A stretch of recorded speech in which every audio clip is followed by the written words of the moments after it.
Falar só em nome de ética e moral não é a solução final. Claro que o médico respeita muito a ética, mas vocês sabem o que é ética e moral? Ética é uma palavra que vem do grego ethos, que quer dizer costumes. E moral é uma palavra que vem do latim mos mores, e quer dizer costumes. Quer dizer, ética e moral não é a resposta de Deus às nossas dúvidas, é o costume seguido até aquela data. E olhe quantos costumes nós tivemos no passado como espécie de que hoje nós nos envergonhamos que algum dia tivessem sido um costume rotineiro na espécie humana. Não é? O direito de matar a mulher infiel. E que direito é esse? Mas era costume. Era costume, podia. Não é? E por assim nós vamos. De maneira que nós devemos, eu acho, eu aceitei esse convite do Abrão com muito gosto, porque nós temos a mania, como seres humanos, quando uma coisa a gente não sabe sobre ela, ainda que ela seja importantíssima, a gente nega. Não falo, não discuto, não me abro. Mas, meu irmão, nós nunca vamos, então, compreender o fenômeno, nem dominá-lo, nem caminharmos para frente. O senhor disse uma frase que me chocou profundamente, professor. O estuprador que mata 2 mulheres e estupra mais 5 mulheres, e dali provém uma gestação, o estuprador não pode ser morto. O feto, aquele ser indefeso, deve. É cinismo, é difícil, professor. Aquele exemplo, eu vou repetir o exemplo, a Câmara me acompanha, e o professor começou o programa com esse exemplo, falando da vida. A gente não se dá conta, mas é verdade. Todo o calor que nós temos na Terra, todo o calor, mesmo o calor que venha dos vulcões, todo o calor provém do Sol. O Sol faz com que nós venhamos a armazenar o calor.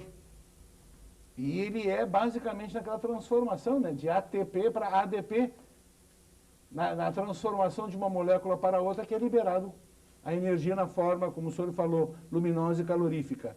E o senhor simbolizou essa vela acesa como a vida. E o senhor simbolizou a morte quieta, a morte tranquila, como a extinção do respirar. Esse foi o símbolo que o senhor escolheu, e eu estou apenas repetindo, para o ato de morrer. Suavemente, a vida se extingue. Esse foi o símbolo que o senhor usou. Eu acabo de repeti-lo. Que bom se a gente pudesse morrer assim, né? Não, mas pode. Isso é uma representação fiel, científica, do fenômeno vida. E a religião? E o senhor não falou uma vez a palavra religião. E a religião que promete uma vida eterna? Bom, o tema escapa aos meus domínios, mas, na verdade, nós todos somos religiosos.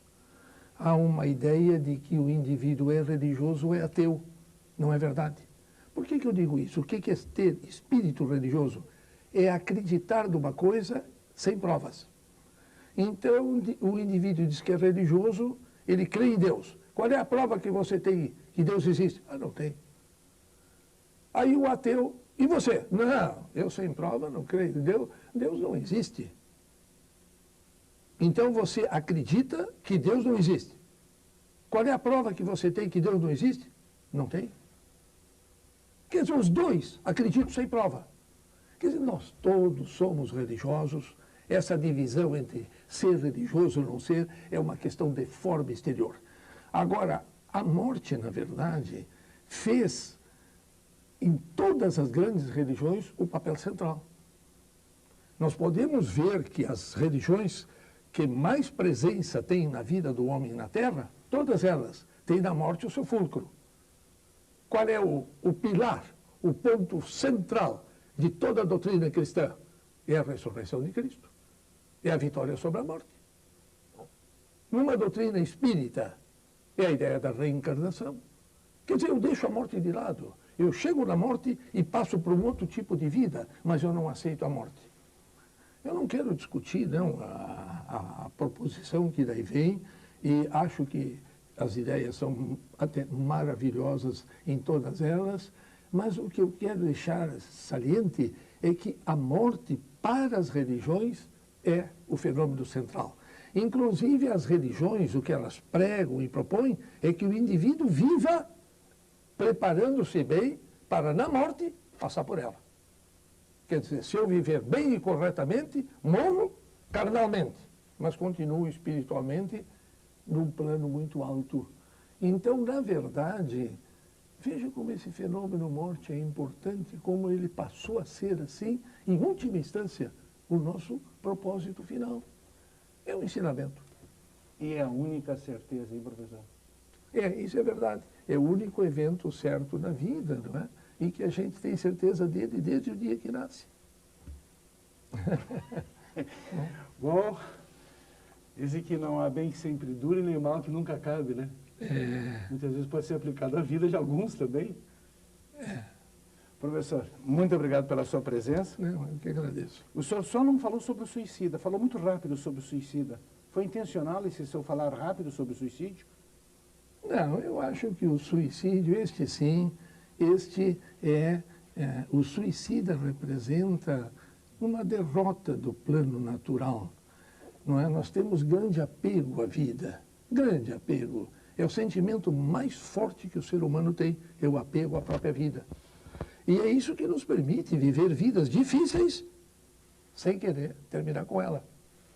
Mas e alguns irmãos nossos, por razões que, quem sabe, algumas são contornáveis e nós podíamos evitar como sociedade.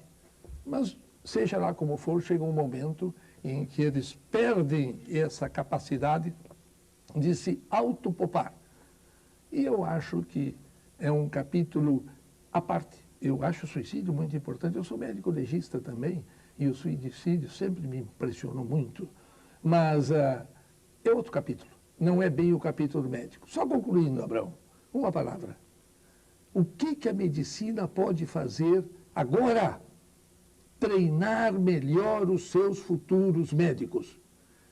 Menino que vai ser médico amanhã tem que ser muito bem treinado em medicina. Isso significa em ser humano, em sentimento. Não basta ter prédio, biblioteca e professor contratado, como nós estamos fazendo.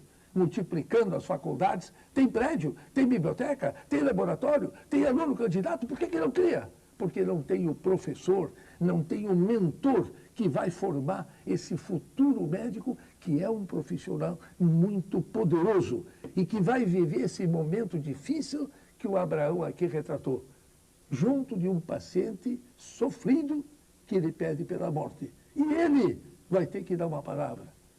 Ele precisa ser treinado para isso e muito bem treinado. Eu peço à nossa população que não se deixe induzir por essas falsas propagandas de que quem não quer escola de medicina nova são os próprios médicos porque não querem concorrência. Não, senhor. Nós não queremos escolas de medicina incompetentes, porque um médico mal treinado é muito pior do que médico nenhum. O senhor já lançou o próximo tema, né? Como você, da outra vez, só falou em morte e acabou virando nesse programa. Vamos ter que voltar. Telefone do nosso entrevistado, professor Mário Rigato, que é consultor da Organização Mundial de Saúde. 332-5631. Repetindo, 332-5631.